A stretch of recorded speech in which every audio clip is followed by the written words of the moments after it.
We're here today with a local school teacher and registered Maine guide, Mr. Tom Gerard. Mr. Gerard is an avid outdoorsman and gives back to the local youth through his outdoor trips to the Allagash and various outdoor adventures. Mr. Gerard, how you doing? I'm doing fine today. Thanks, Darren. Doing good. All right. Can you tell us a little bit about yourself and how you became a Maine guide? Well, when I became a school teacher, I was doing different things, and I was looking at changing the curriculum a little bit, adding some things that I enjoy doing. Right. And I was up at the skating rink one day when I may have been one of these classes of kids that are here, and Mr. Dean Jandro of the rec department says, "Hey, would you mind doing some outdoor programs for the rec department this summer?" And I said, "Yeah, why not? Sounds like fun. I have the summers to do things, and I like to go outdoors, so that's what the journey I started out on." Awesome, awesome. Now, can you tell us a little bit about the different types of guides that there are?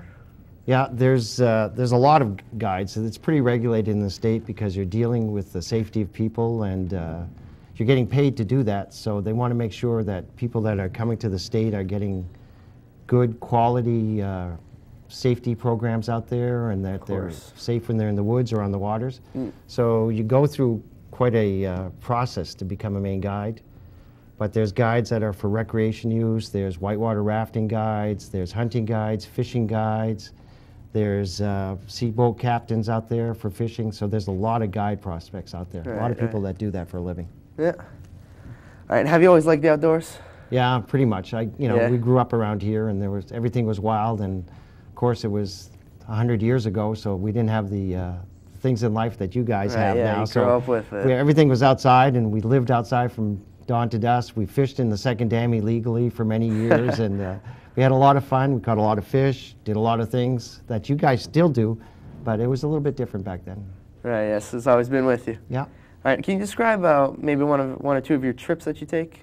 Yeah, I started off with the class that graduated, I believe, last year, and this year's sophomores, let's see, there's Ethan and Luke Dagelar. We're in the original group that involved my outdoor trips, and every week we would do something different, and we'd do our Wednesday or Tuesday, and we go out and we go kayaking in the thoroughfares, and we did all kinds of different things, and we did that for 2 summers. And then the third summer we said, well, after we did the St. John River from Frenchville down, we said, well, let's go for it. Right. So we in 2009 we did our first Allagash trip, and we started at Indian Stream, and we spent 6 days, and we ate like kings and had a lot of fun, and we learned some things about each other. It was a great trip. Matt DeShane was on that trip, Dylan Wetmore, Kyle Tardif, some of the names from the past. Yeah. Alumni. Right. So, and some of the kids that are in school, Tim DeShane now. So we had a great time. We did a week on the river. Yeah. And then the following year we did a smaller trip, a little bit more laid back, less paddling, less hard work, and it was fun. It was a lot of fun. So that's how we got going on that. Awesome, awesome. Do you have any like memorable moments from those trips? Like, what are the most amazing moments? Well, they're all fun. Right, of course. They're all fun, and anytime you can go outside and do something that you enjoy and get paid to do it, it's a great thing, and that's the goal in life. And on my first trip, I was a rookie. I got to admit there. I had some people helping me. My son Peter was there. Mr. Taggart was there, and we were coming down Big Eagle Lake, and my son had just lost a monster trout with Ethan Wetmore and jumped in and out of the boat. So they were pretty despondent, and we stopped to take a break, and one of the members of the party took off. Oh, yeah. And we couldn't find that party member, and we looked and we looked and we looked. And it was up to me as the guide to make a decision. Do we leave this group member behind, or do we go on? And I said, I can't just let somebody die out here in the wilderness like that. And this group member was deaf too. That was the worst part. So we'd call and never came.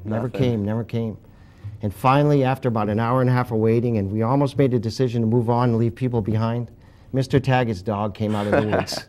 So we were able to recover the dog, head downstream, and continue our trip, and I never lost anybody again after that. Learned the lesson, huh? Oh, I learned a lesson. Definitely a close call. Yeah, it was fun. So you see yourself doing this for years to come? I really enjoy camping. I've done that all my life. We raised our kids camping, and canoeing's fun because you're always moving, it's changing, you're not in the same spot. I've got 3 trips coming up this summer, one with the Portland Rec Department Yeah. in June. I've got another one with a doctor from this area that now lives in Portland in July. And then I got a 3rd trip scheduled with the Northern Forest Canoe Trail Young Explorers this summer. And that's open to the public. Both of these trips are open to the public, and they're great bargains. Yeah. The Portland trip is $650 for a week on the Allagash Waterway, and you can't do it for that price anywhere in the state. So Without the program, right? without that program, it's Yeah. usually cost you up to $1,000 per person for a week on the waterway. Yeah.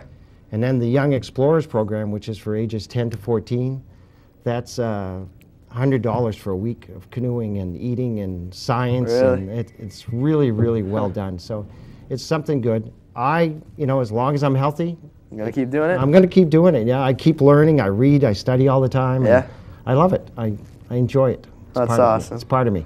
Of course. All right, well, we'd like to thank the audience for tuning in, and thank you, Mr. Gerard, for coming. Thank you, Gerard.